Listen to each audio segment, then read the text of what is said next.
Olá! Começou o Hashtag Educa, nossa live sobre educação aqui no Facebook da Multirio.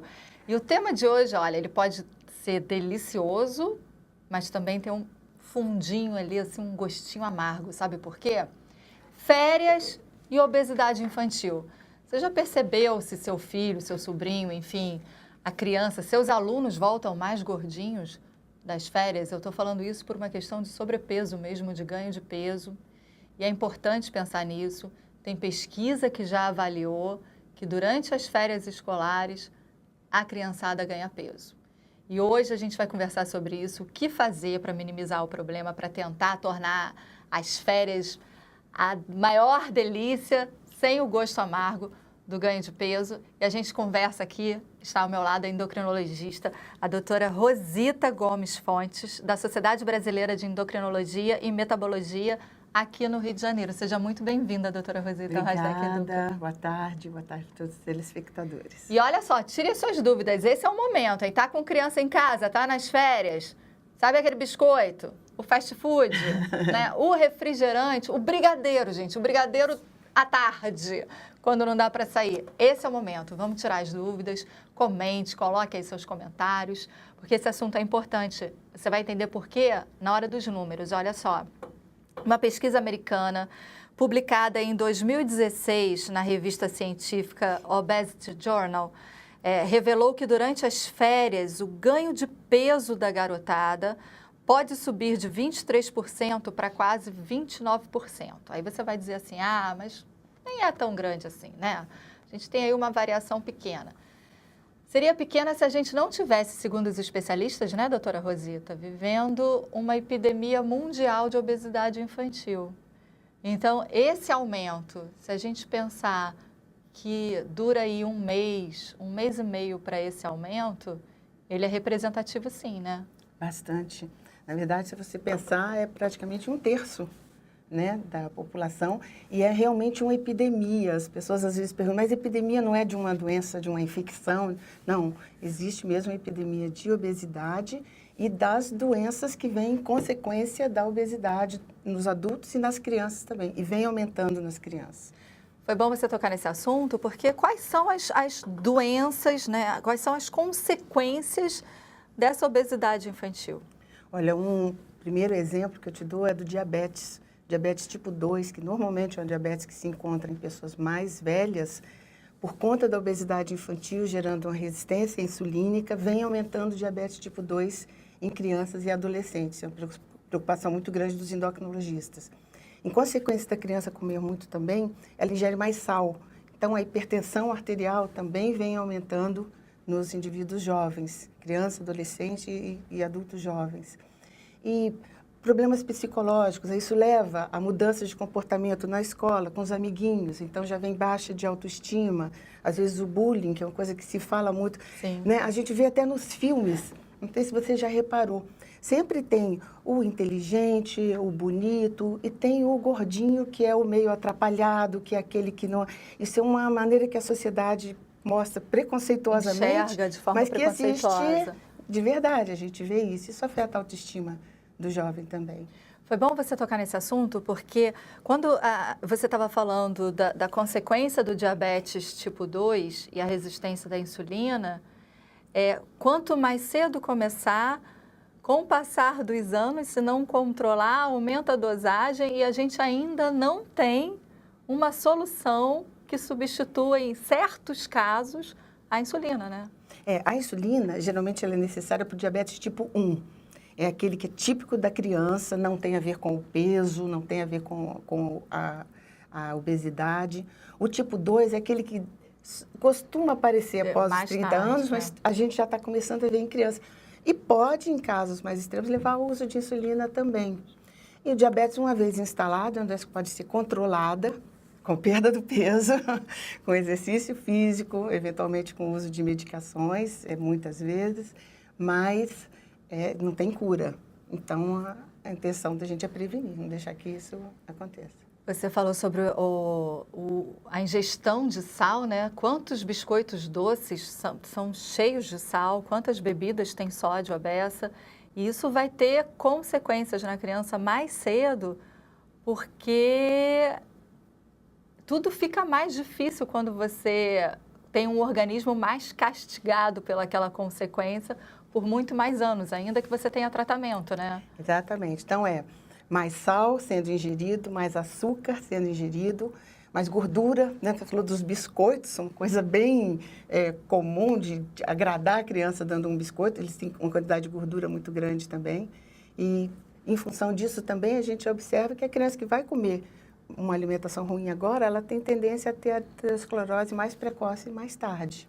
Ou seja, gente, é super importante pensar em como a gente está alimentando a garotada. E tem um fator importante que a gente estava falando, que é o fator de compensação, às vezes, Isso. né? Nós conversamos um pouquinho aqui antes. Antes do programa começar. E a gente tem hoje em dia o que a gente chama de pais culpados, né? Os pais estão o tempo todo trabalhando, não convivem muito com os filhos durante a semana e às vezes chega no fim de semana, chega nas férias, querem compensar. A maneira mais fácil de compensar a criança é com comida. Então, é dando doce, é dando biscoito. E isso tem um reflexo mais tarde. Você repara que tem pessoas, às vezes elas conseguem manter, adultos mesmo, uma alimentação muito boa durante o ano, saudável. Quando se encontram com as famílias, elas voltam a comer uma alimentação ruim, gordurosa, cheia de açúcar, de sal, porque acostumou lá na infância, tem acostumado agora lá na infância, de ter esse comportamento. Então, agora é férias, vamos compensar todo o sacrifício que aconteceu durante o ano. É uma falha que nós temos que estar atentos, né? Então, vocês que são pais, nós todos que somos pais e mães, temos que estar atentos para ter esse cuidado de não deixar sair tanto da rotina, um pouco vai sair, mas de não deixar sair tanto da rotina que a gente tem durante o ano com a criança. Olha, já tem um comentário. Virgínia Fontes, parabéns, doutora Rosita. Uma coisa que é importante observar é o seguinte, existe uma mudança de rotina nesse momento das férias e ela é crucial para esse ganho de peso, não é? Então, a criança, normalmente, ela tinha um costume de tomar o seu café da manhã em casa, levar uma merenda programada pela mãe, ou a escola dar a merenda, almoçar todas as refeições, né, na escola e em casa. Chega nas férias, vai para casa de um amiguinho, né, vai sair para passear, vai shopping, um costume também que a gente adquiriu de passear no shopping. E aí vem essa oportunidade de começar a comer diferente. O que eu falo? Acho que o importante nesse momento é a negociação com a criança. Olha, tá de férias, porque se também você proibir tudo, a criança vai fazer escondido. Aí você está provocando um outro problema, que é ensinar a criança a fazer escondido, porque ela não pôde conversar com você. Né? Então, a negociação, olha, vamos fazer nossa alimentação saudável. Agora, um dia no fim de semana, vamos ver se tem um horário, vamos então naquela lanchonete que você gosta, e já tem muitas lanchonetes hoje em dia, muitos fast foods voltados para essa questão da saúde, né, fazendo coisas assadas em vez de fritas, e tentar dessa maneira ir negociando para fazer, não sair tanto daquela rotina que tem durante o ano. E outro é o horário também, né, os horários, a criança quer dormir mais tarde, dormindo mais tarde, muitas vezes ela faz uma refeição a mais, justamente de noite, que é quando a gente acumula mais gordura. E você ter o cuidado de uma vez ou outra, como eu disse, sempre negociando, né? Esse tema é importante porque, assim, a gente está pensando, mas isso, né, a criançada daqui a pouco muda. Não, a criançada daqui a pouco vai passar por um processo hormonal que vai mexer no corpo à beça.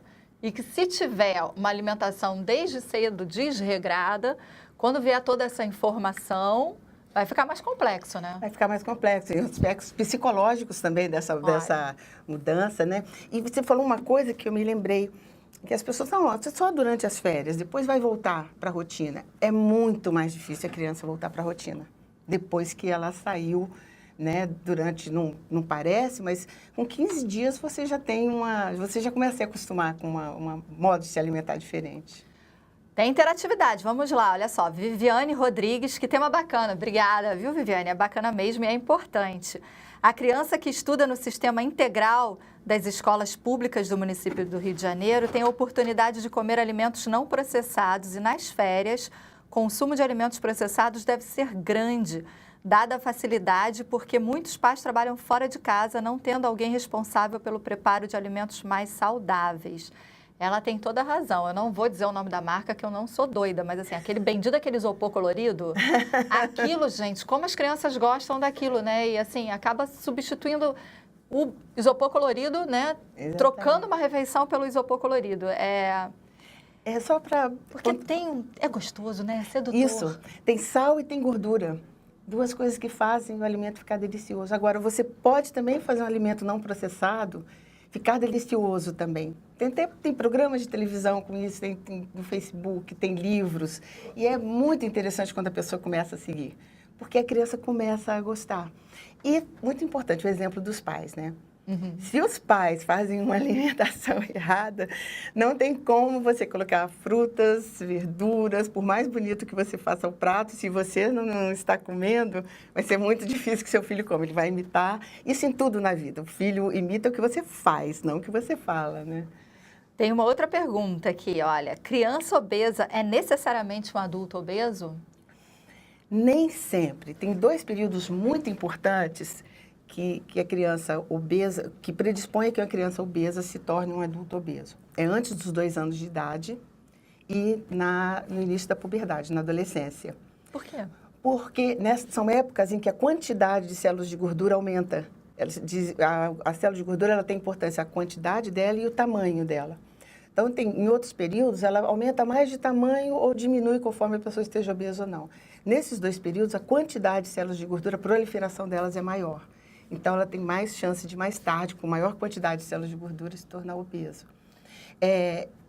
A chance é muito grande de uma criança obesa ter dificuldades com peso a vida inteira. Não que seja impossível, se ela aprender depois, se alimentar, fazer exercício, né? Que tudo é o quanto você ingere e o quanto você gasta. Se você ingere mais do que gasta no exercício, você vai engordar. Se você se exercita bastante, você mantém o peso. Se você ingere menos e se exercita mais, você perde. Então, muitas pessoas conseguem dar a volta e se manter no peso durante o resto da vida porque mudaram essa forma de se alimentar. Passaram a ter uma visão diferente da alimentação. A gente está falando da criançada e vale pensar o seguinte, na escola, a pergunta da Viviane foi muito importante porque a gente aqui na Multirio, enfim, lida com a escola municipal, é a verdade, né? Não tem fritura, não tem gordura, a gente vê a merenda, muitos de nós também já fomos convidados pelas escolas, nós comemos a merenda, então eu já comi, não tem gordura, não tem, muito bom. Ela é balanceada. Mas assim, pensa, seja na escola pública ou na rede privada, a criança na escola, ela sobe escada, desce escada, ela vai andar até em casa ou vai andar até o ponto de ônibus, pegar o ônibus ou qualquer outra condução, metrô, enfim, ela está se movimentando além da coisa natural da criança, né? De se exercitar, está pensando, está gastando energia porque está pensando. Ela tem um consumo... Educação física. Ela tem um consumo maior do que nas férias. E nas férias ainda tem, para reclamação dos pais, e tem pais aqui atrás, ó... Nas férias, ainda tem isso aqui, né? Que aí não desgruda, tem os joguinhos, que agora os joguinhos estão aí também. Tem o videogame, tem programas de televisão que a criança não assiste durante o ano, mas está com tempo livre, começa a assistir, e aí fica lá deitadinha, né? A época que a gente tem até colegas que falam assim, meu filho está adolescente, agora... A única coisa que eu vejo é ele deitado no sofá e qualquer coisa que eu pergunte, ele fala, Então, próprio do adolescente, está um pouco diferente na conversa com os pais. E é um estímulo para ganhar peso, comer. A TV chama na propaganda, para propaganda de alimentos não necessariamente saudáveis, né? Isso tudo são coisas que predispõem a esse aumento de peso também. Olha, tem mais pergunta aqui.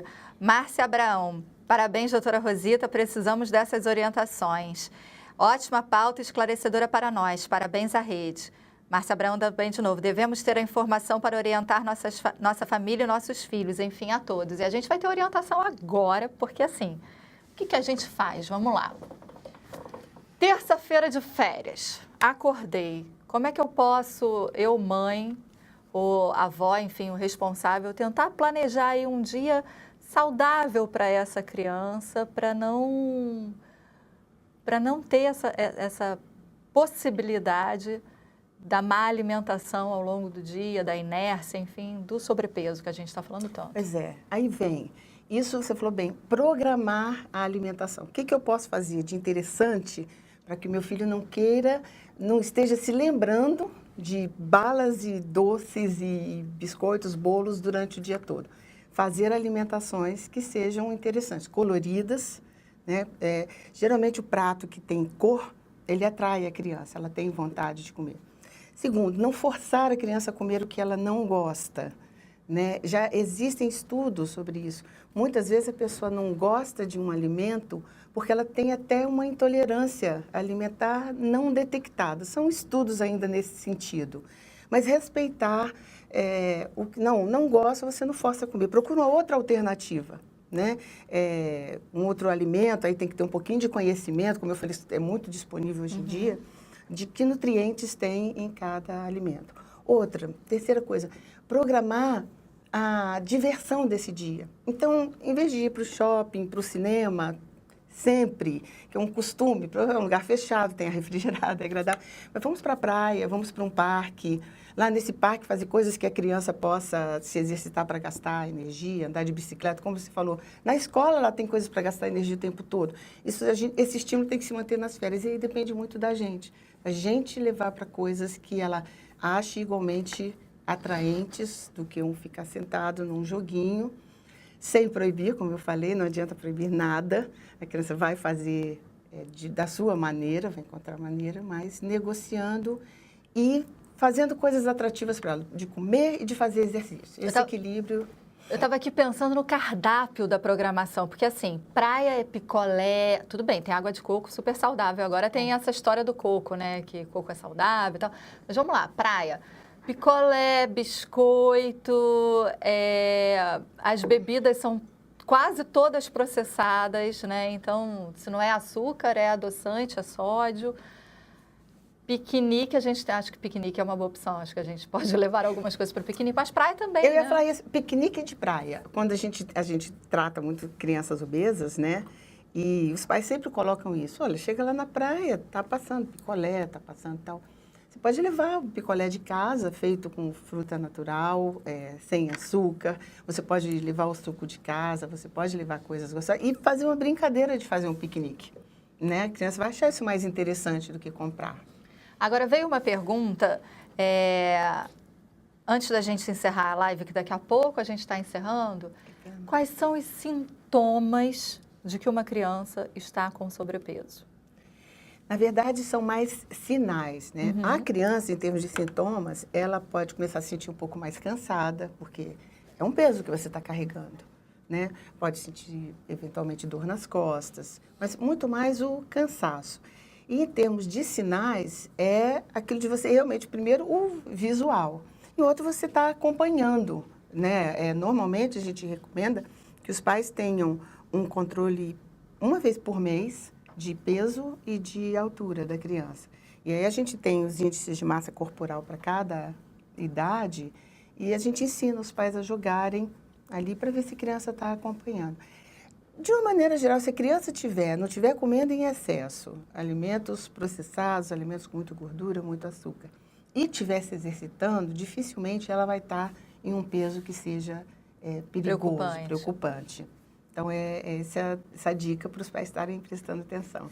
Ok, doutora Rosita, obrigada pela sua participação aqui no Hashtag Obrigada a você, foi muito bom, gostei muito. Espero que a gente tenha outras oportunidades. A gente encontra, eu sei porque pela pesquisa a gente foi procurar o site da Sociedade Brasileira de Endocrinologia e Metabologia, a gente encontra ali textos, artigos, inclusive sobre obesidade infantil, viu? Então, se você quiser informação com qualidade, com acompanhamento médico, né, que é importante também na hora de consumir a informação, saber de onde está vindo. Pode acessar, a gente vai colocar aí nos posts, viu? Dá uma olhada nos comentários. E até o próximo Hashtag Edu, que férias gostosas sem sobrepeso, viu? Obrigada pelos que se mandaram mensagens. Obrigada a você também.